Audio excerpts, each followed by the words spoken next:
Have you ever seen an image of strength? Like this. A picture of power. Like this. A portrait of courage. Like this. Ask yourself these questions, because the answers tell you how superhuman this man really was. But Jim Brown was so much more than arguably the greatest football player of all time. That was clear when he retired before he turned 30, to become a new kind of pioneer. A black action star in the movies. A Hollywood leading man who refused to be cornered into how the world cast him. And that was just the start of the legacy he built outside the football field.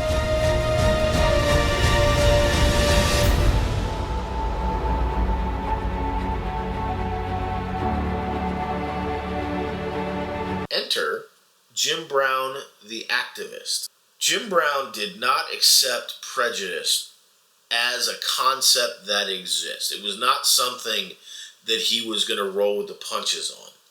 And Jim would spend the vast majority of his adult life fighting prejudice and social injustice where he could, and in a way that was beneficial to the nation at large.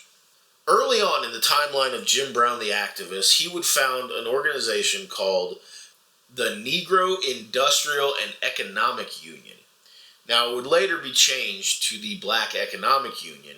This was a huge step in trying to narrow the gap in the economic situation between minorities and not.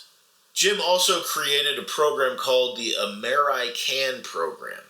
We'll get to something in just a moment, but this is something that is still used today by a name and an organization that football fans know and probably respect on some level. And that is Bill Belichick's Patriots. But yeah, Jim impacted me in my life a lot.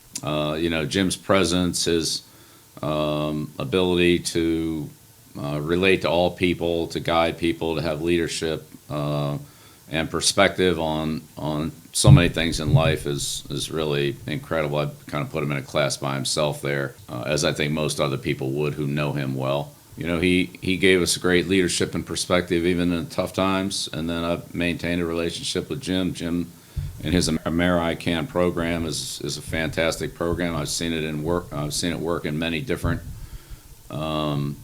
environments, including we've used Jim's American program here at the Patriots very successfully, and with, I think, strong results organizationally and for the specific people they worked with. Jim's impact for me and for us has been very strong, but what he's done for really everything he's been involved with is pretty remarkable. He's a very special man, and he's trained and taught so many people who have then taken his work out and just exponentially expanded all the great things that he believes in and stands for. Now, another one you might have heard is that there was a period in the 80s where Jim Brown had become increasingly saddened by the constant news of gang war violence in Los Angeles. He went to the source. He invited rival gang leaders to his home to have a discussion and try to get to the bottom of all of this stuff and figure out what, if anything, can be done. Was he ever concerned for the safety of his home? No. Because Jim Brown was respected, even in the 80s, way beyond that, even for Crips and Bloods. 40 years later, young men are still hanging on Jim Brown's every word. But today, the playing fields are the streets of Los Angeles, and the sides are defined by gang colors. We had about 6 different meetings up here. I mean, each meeting was bigger and bigger. 600-700 Crips and Bloods coming together. The beautiful thing about it is that people had enough respect for Jim. No situations ever broke out. And what would you talk about? We would talk about how could we stop the killing. Kelly, you mentioned Jim's message. What is Jim's message? He put his money where his mouth was. We had a little storefront across the street from the projects. He started paying the rent on that every month. Jim paid the rent. Jim paid the rent. Provided funds for funerals, for picnics, for, people's baby diapers, you know what I'm saying? Mr. Brown opened his home totally to us. You may come to his house, you might see Dionne Warwick, a former gang member and a politician, all at the same time in his living room. So Jim had the program American. He laid out to us what the concept was, and immediately we kind of reacted to it because we considered ourselves black nationalists. So he was like American, we was like American, we ain't American. He said, I tell you what, he said, you give me an opportunity to show you a different way of going about doing business, a different way about living your life, and I promise you, you will never have to worry about, sustaining yourself economically, taking care of your families, and taking care of your community for the rest of your life. If you're ever gonna make a change in these communities, it can only be done through coalition, but that coalition have to have the inclusion of ex-convicts, ex-gang members, community people that normally would not be included.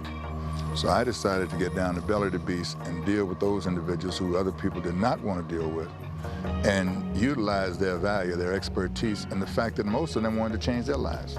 It's truly about the responsibility of self-determination. That life skills curriculum that we went through, was a life-changing experience because it put us back in touch with ourselves. It's a 15-chapter curriculum that deals in 8 critical points of life management skills.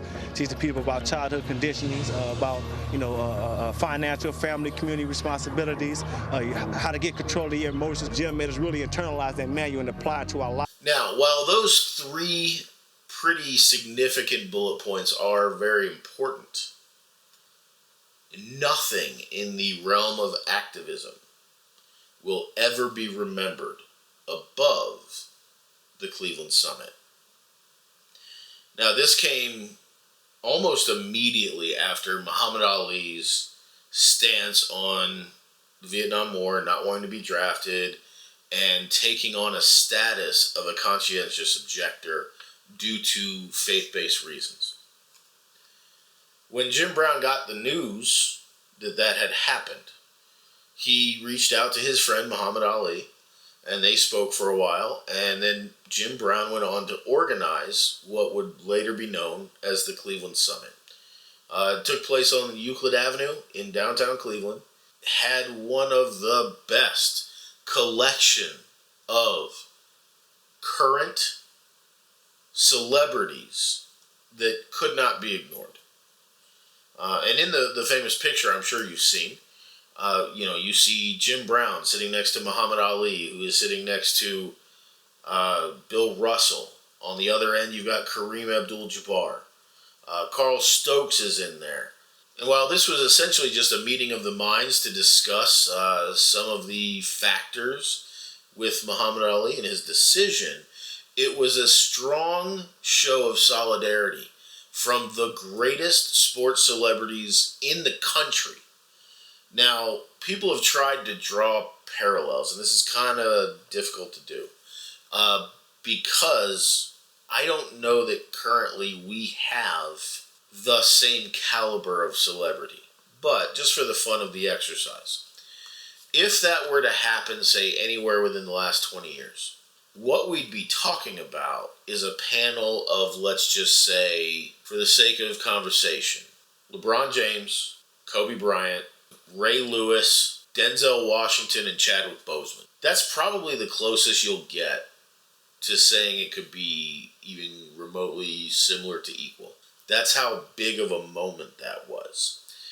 And whether it's factually accurate or not, I have to believe that what happened with Muhammad Ali after his stance, and granted, it wasn't quick and easy, and he did miss out on a lot of his fighting career.